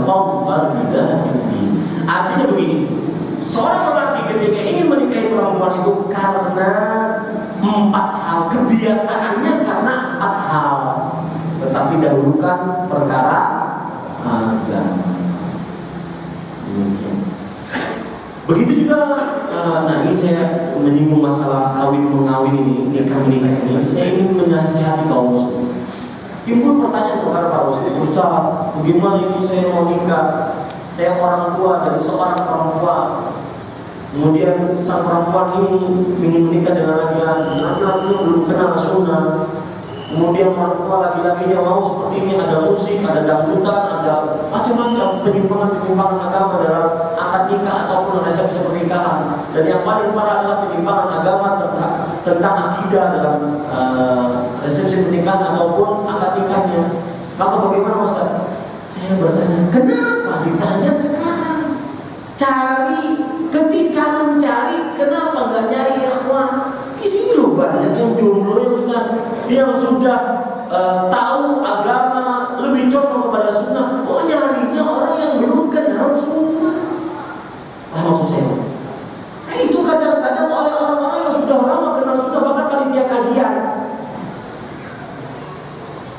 Kadang-kadang menikahkan istri, menikahkan anak perempuannya, atau menikahkan anak laki-lakinya dengan orang yang belum kenal sunnah. Kenapa?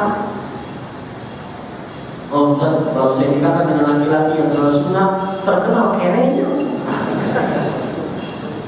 Nah ini kan berarti orientasinya apa? Ya. Kadang sedih tidak, jilbab besar, tapi ketika resepsi pernikahan dangdutan di depan. Ketika ditanya, kenapa begini? Ya Ustaz, susah. Besaran saya susah. Ya nyari ini yang begini. Paham maksud saya Pak? Allah, kita cukupkan dengan waktu majlis. Jazakumullahu khairan atas undangan dan cuitan yang sini. Ya, kita cukupkan dengan waktu majlis. Subhanallahi wa bihamdihi, asyhadu an la ilaha illa anta